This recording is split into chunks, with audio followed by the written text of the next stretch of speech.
vamos trabalhar o máximo que pudermos para viabilizar aos promotores as condições de dados e de trabalho para que possam exercer as suas funções no sentido de garantir eleições limpas e, sobretudo, a igualdade de condições entre os candidatos.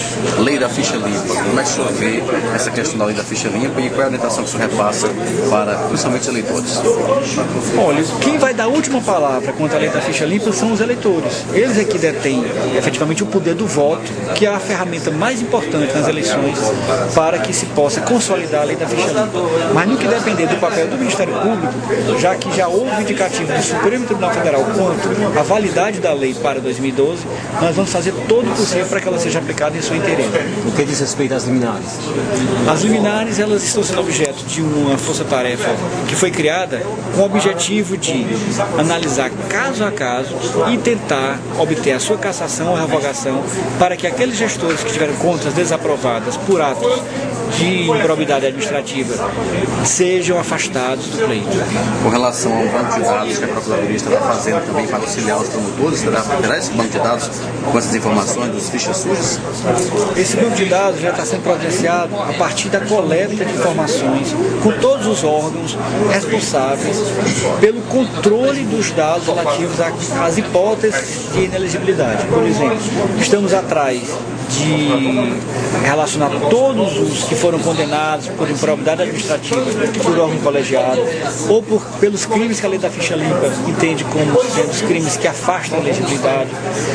Os conselhos profissionais de classe também já foram associados e já estão respondendo sobre condenações por infração ética disciplinar. Então estamos tentando levantar todos os dados para que os promotores disponham dos nomes de todas as pessoas que podem ter seu registro de candidatura indeferido diante da lei da ficha limpa. Essa relação foi divulgada também para a imprensa? Pode ser divulgada, são dados públicos. Tem prazo, doutor Márcio, já para esse banco de dados estar... É um banco de dados que ele está sendo formado ainda e ele só vai ser concluído a partir, aliás, no dia 5 de julho, quando é o dia final do encaminhamento dos processos de registro de candidatura. Mas a partir de talvez o dia 15 ou 20 de junho, já teremos a formatação de um banco de dados preliminar que vai ser apenas atualizado com o passar do tempo. Existe muitas dúvidas, doutor, com relação aos pareceres do TCM, Tribunal de Contas do Município, TCE e TCU. Aqueles candidatos que tiveram já suas contas aprovadas por esses órgãos, eles não poderão se candidatar? Quais são as orientações nesse sentido? Olha, é bom que fique claro que não é só o fato do TCM ter desaprovado as contas do candidato.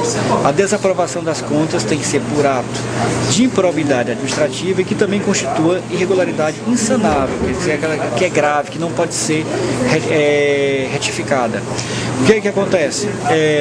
O TCM, ele, em algumas situações, ele julga as contas do gestor, em outras situações ele emite apenas um parecer prévio. O julgamento cabe à Casa Legislativa respectiva. Então tem que separar duas situações.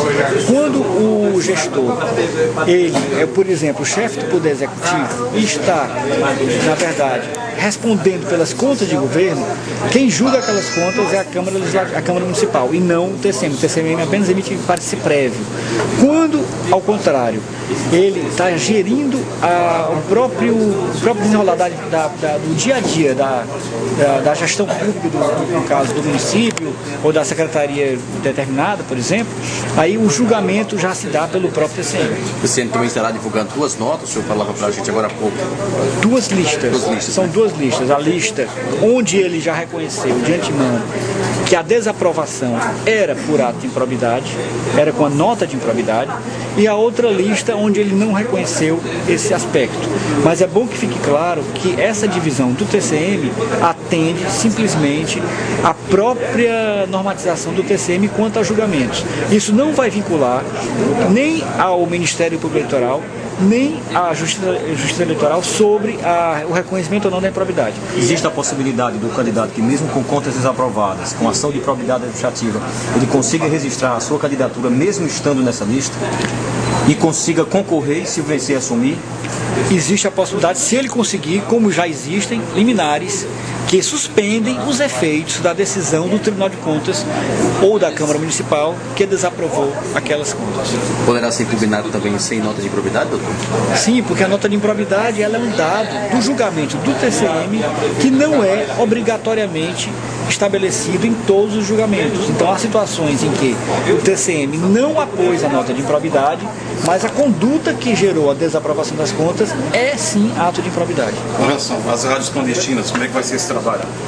Bem, a ideia é fortalecer a fiscalização em cima das rádios clandestinas que funcionam sem autorização, para que possamos efetivamente, o tanto quanto possível, já estabelecer uma rotina de tirar do ar aquelas rádios nesse período agora eleitoral. Fala do Ministério Público que defende uma campanha mais limpa esse ano. Sim, uma campanha mais limpa, não somente quanto à aplicação da lei da ficha limpa, mas também quanto à poluição sonora e visual dos municípios. Com relação à propaganda, seja ela antecipada de forma positiva ou negativa para gestores, como é que se vê essa questão e como é que vai ser fiscalizado em relação aos candidatos, na verdade? A propaganda que seria chamada positiva, quer dizer, que enaltecendo as qualidades, ela é mais fácil de ser detectada e, sem dúvida, ela é um alvo muito mais frequente do Ministério Público, porque geralmente se dá com o objetivo de colher votos. Já a propaganda negativa, ela muitas vezes se confunde com a crítica que pode se fazer em relação a determinadas gestões, administrações. E ela, geralmente, ela é muito mais articulada, quer dizer, a representação contra a propaganda negativa, por quem se sente ofendido. No que diz respeito à pesquisa eleitoral sendo divulgada, o senhor também falou aqui, fez um relato de como seria a atuação. Bem, a pesquisa eleitoral, ela para ter validade, ela tem que ser registrada junto à Justiça Eleitoral e ela tem que atender aos parâmetros que a própria lei fixa para a sua realização. São padrões estatísticos que devem ser seguidos para que haja confiabilidade dos dados da pesquisa. Então, é necessário que a imprensa só divulgue pesquisas que sejam registradas e que tenham atendido a esses parâmetros. E é muito fácil que qualquer pessoa possa consultar no sítio eletrônico do próprio TRE se a pesquisa é ou não a pesquisa devidamente cadastrada perante a Justiça Eleitoral e se ela atendeu ou não os parâmetros fixados pela legislação. E sendo divulgado e se não atender esses parâmetros? Bem, a pesquisa sem registro gera uma multa que deve ser paga por quem realizou a pesquisa e por quem divulgou. E a pesquisa fraudulenta, que é onde esses parâmetros são, na verdade, burlados, são fraudados de forma dolosa, constitui também crime. Perguntar ao senhor o recado da Procuradoria Eleitoral para os eleitores que nesse momento estão nos ouvindo com relação às eleições. Bem, em primeiro lugar, é como eu disse no início, quem vai dar a palavra final sobre a lei da ficha limpa são os eleitores. Não vai adiantar de nada o trabalho do Ministério Público, da Justiça Eleitoral, se o eleitor não tiver consciência quanto ao valor do seu voto e também ele não exerça aquele voto com liberdade. Quer dizer o quê? Ele não venda seu voto, não troque por nada. O outro recado que eu queria dar à população em geral é que se una ao Ministério Público nessa cruzada por eleições mais limpas, fazendo com que qualquer tipo de denúncia de irregularidade chegue ao conhecimento do promotor eleitoral ou então aqui é da Procuradoria Eleitoral aqui em Fortaleza, para que nós possamos atuar. Agora, com relação à defasagem de juízes, que a gente sabe que há uma luta, né, inclusive da OAB, com relação à deficiência, isso não vai prejudicar essa carícia de juízes no interior, o trabalho do Ministério Público? Na realidade, já há o compromisso do TRE assumido publicamente de não haver nenhuma zona eleitoral sem juiz nas próximas eleições. O prejuízo, no meu entendimento, já existe no sentido de que é muito importante que para cada zona eleitoral estejam presentes um juiz e um promotor que conheçam a realidade do local. Mas, de fato, que ficar sem juiz é um compromisso do TRE de que isso não vai acontecer. Doutor Márcio, com relação à internet, o senhor não falou ainda, o direito de expressão vai estar liberado nesse período, Twitter, Facebook, como é que essa fiscalização vai funcionar com relação à internet? A internet também segue o mesmo regramento das outras ferramentas de publicidade.